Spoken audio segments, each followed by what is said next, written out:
竟需要何等强大的力量，才能让手无寸铁的二人孤身闯入暴力组织中心？哪怕双方人数差距悬殊，任多俊和白道谦也宛如无人之境。派十拉部的人在他们的拳头下不堪一击。李明慧意识到这样下去不行，他当即对小弟下令，去给尊贵的客人们打一针。躲开偷袭的任多俊猛地掐住打手，径直将违禁品狠狠捅进他的大腿。白道谦这边也正在面对打手的违禁品攻击，但他还是凭借绝对的实力打倒了围攻的所有人。李明慧知道这样下去，酒吧就要维持不住了。他让身为店长的郑俊不要吸了点违禁品就睡得跟头猪一样。现在身姿酒吧的所有打手都已经被打倒，而身为管理者的他们当然就要出手了。李明慧的力量比打手要强得多，店长郑俊也在这时苏醒。当他还在青马监狱时，在外的组织老大金周业进入其中后，召集了所有部下。之后属于郑俊的势力，还有属于李慧星团伙的业务都被攻击，利益受损的他们瞬间暴怒，两人誓要胆敢动他们东西的人付出代价。那时的金周业还在清点收缴上来的保护费，片刻后他便伤痕累累倒在地上，嘴里还在不断求饶。但竟敢影响郑俊和李慧星赚钱的话，那他们可不会就这样放过金周业。李慧星问白道谦，知道这里的原则是什么吗？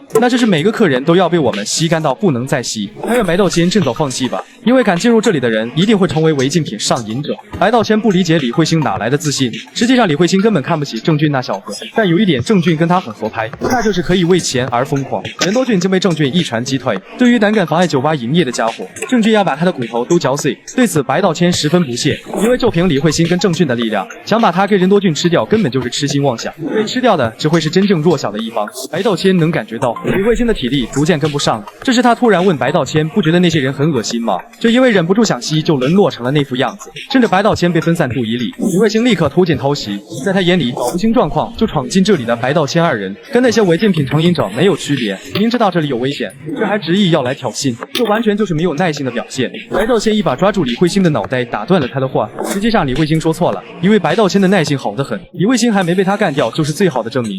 另一边的任多俊完全压制着郑俊，他将郑俊的手反扣在身后，同时手中发力想让其倒下，可郑俊却在这时咧嘴笑了起来，随着他的手臂骨骼发出一阵摩擦声，任多俊竟然被他甩开了。这是因为郑俊故意把自己肩膀搞脱臼，他的痛觉已经在违禁品的作用下麻痹了。现在的郑俊完全就是战斗机器，感觉不到疼的他只是一味的拼命攻击。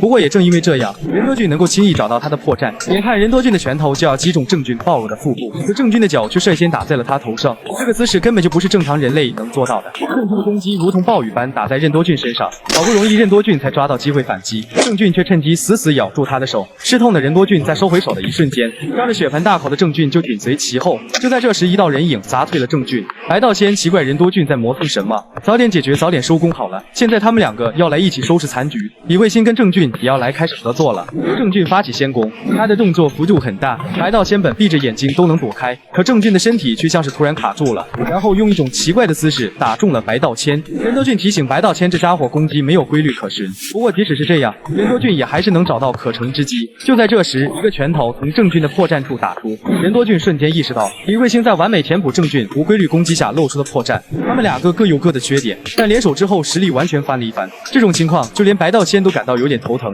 李慧星二人对毁了自己酒吧的不速之客十分痛恨，现在也到了该收尾的时候。郑俊跟李慧星互相看不上对方，但在钱这一共同利益面前，却能发挥的前所未有的合拍。当他们解决掉妨碍自己抓钱的金周业后，接下来二人本该继续战斗，是黄石阳拦下了他们。李慧星和郑俊的能力给黄石阳留下了深刻的印象，因此他邀请二人来一起干一番事业吧。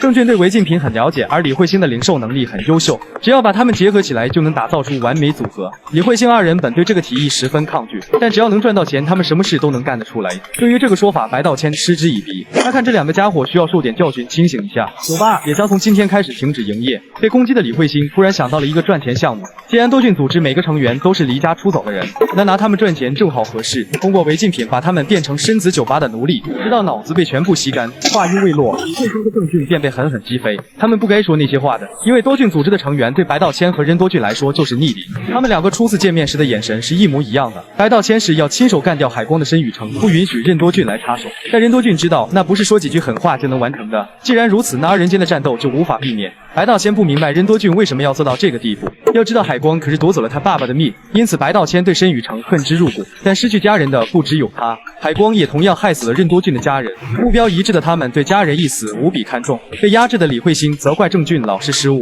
搞得自己都不能好好打架了。郑俊当即怒斥：“没有你，我也能赢。”恼火的李慧星不再弥补他的失误，这导致二人的战力大幅度下降。李慧星打算独自解决敌人，可郑俊却不想如他所愿。任多俊明白游戏结束了，这两个家伙的配合已经出现了裂痕。他们是因为发现失败局面无法挽回之后，所以开始互不信任。小小的裂痕逐渐失控，疯狂扩大。现在反倒是李慧星跟郑俊打了起来。李慧星明白这样下去店就要被毁了，到时候老大不会放过他们。听到这话的郑俊被吓得浑身战栗。现在的他们已经没有退路了。虽然李慧星不想跟郑俊合作，但现在他们只能豁出去用绝招了。李慧星抓住郑俊的手臂开始蓄力，不过白道谦让他们还是把杂技留在舞台上耍吧，用钱强行凑在一起，合作的关系本就不牢固，伙伴还是得找值得信任的人。白道谦已经迫不及待想要离开这里，回去之后他要把身上恶心的违禁品味道给洗掉，可这里的门却早已被锁上。李慧星这就要来帮白道谦洗澡，不过是用违禁品来洗，他本不打算用上这东西的。大量违禁品从被李慧星砸烂的管道处涌出，这是没有经过稀释的纯正的货物，客人吸入的都是经过稀释之后的。如果第一次接触违禁品的人吸入未经稀释的货，就会一辈子醒不过来。现在艾希拉部的成员正在往这里赶，任多俊跟白道谦只能活5分钟了。李慧星请他们尽情享受这份礼物吧。说完，他便一头栽倒在地，昏死过去。其他客人也被高浓度的违禁品毒晕，而且这里的门经过特殊加固，根本踹不开。白道谦刚想戴上防毒面具，却发现这些东西都已经被他们刚才打烂。白道谦已经快坚持不住了，任多俊刚想扶起他，自己却也快要坚持不住了。就在任多俊意识逐渐模糊时，江西秀及时赶来救场，他屏住呼吸扛起任多俊两人。虽然江西秀的速度极快，可因为背着2个人跑，他还是吸入了一点气体。虽然任多俊逞强闯进这里，令他有些生气，不过他也因此想起以前的事情了。就在这时，酒吧的安保还想拦截，可哪怕江西秀的状态不是很好，也绝不是这种小喽啰能碰瓷的。现在的他只想赶紧逃离这是非之地。酒吧外，一个男人刚跟女朋友说这里有好东西卖，就被人提醒今天酒吧不营业了。作为酒吧老板的黄世阳有权做出这个决定，他已经迫不及待想要见到在背后捅刀的任多俊了。酒吧内的江西秀也注意到外面聚集了很多人，他怀疑是艾希拉部的援兵到了。既然如此，就没办法了。江西秀让任多俊和白道谦等一会，只需1分钟就够了。不久前，在将奶奶安顿好后，金延东问大哥和二哥去哪里了。江西秀有些心虚，表示不知道，因为艾希拉部太危险了，任多俊不想兄弟们冒险。单方面接受帮助的江西秀有些过意不去，但他不能把奶奶一个人留在这里。睡得迷迷糊糊的奶奶突然问孙子在哪里，不是江西秀，是那个给他买肉的孙子。闻言，江西秀先是一愣，不过既然奶奶想看到任多俊，那江西秀也没办法了，他要去把任多俊带回来。此时的深子酒吧外，黄石阳已经带着一大批部下赶到。酒吧内的江西秀一直在咳嗽，因为吸入了一点气体，导致他状态不好，那更要快点收拾掉敌人，好回去休息了。可当江西秀一脚踹开门后，却发现门外不是敌人，而是多俊组织的大家。金恩东看到江西秀留下奶奶一个人出去了，于是就预感到出事了，所以带着人跟了过来。江西秀不由得感到无奈，看来欠多俊组织的人情还真不好还。几分钟后才赶到的黄石阳已经来晚了，他让2个饭桶解释一下状况吧，明明赚到钱了，为什么连个酒吧都守不住？李慧星立刻向老大道歉，郑俊则是开始磕头，疯狂磕头的同时也在不断道歉。李慧星明白他好久没打针了，现在应该是药瘾发作了。黄石阳当即拿着注射器走向郑俊，对于只拿钱不干活的人，黄石阳要好好给他做一下抢救措施。一旁的李慧星被吓得不断求饶，祈求能再得到一次机会，但黄石阳已经不需要了，他会把李慧星2人送进违禁品生产工厂，那里的人会因为吸入生产违禁品时产生的有毒成分逐渐丧命，无论李慧星如何求饶都没用，黄石阳一定会榨干他们的最后一滴血。不过还有另一种选择，那就是成为违禁品实验体。回到多俊基地的3人也逐渐恢复过来，任多俊却突然问江西秀：“脑子没问题吗？你来救我们，那奶奶怎么办？如果你出事了，奶奶该怎么活？”好心被责怪的江西秀委屈着转过身去。白道谦想知道任多俊接下来要怎么做，毕竟他们打了4燕中的艾希拉部，4燕是肯定不会善罢甘休的。现在梁子已经算是彻底结下，江西秀却表示这一点不用担心，因为这个区域很安全。多俊基地所处的位置在江北地区，属于特殊区域。4燕虽然结盟了，但还是在互相紧盯对方的地盘，所以他们之间划分了一个互不干涉的不可侵犯区域。内的地区位于4燕的中心，也就是多俊基地大楼所在的区域。正是因为这个原因，之前那个民官派的人才敢肆无忌惮的干坏事。既然4燕的手伸不进这里，那任多俊就要悄悄斩断他们的尾巴，直到摘下他们的脑袋。申雨成可能马上就要去海外，留给多俊组织的时间已经不多了。江西秀从一开始就很好奇，任多俊跟白道谦到底为什么一定要灭掉海光？难道是发生了什么不好的事情吗？任多俊的思绪瞬间被拉回韩吉家族时期，那时韩吉哥又照例在家里消失的一段时间。但任多俊不知道的是，这次消失的韩吉哥是去帮他报仇了。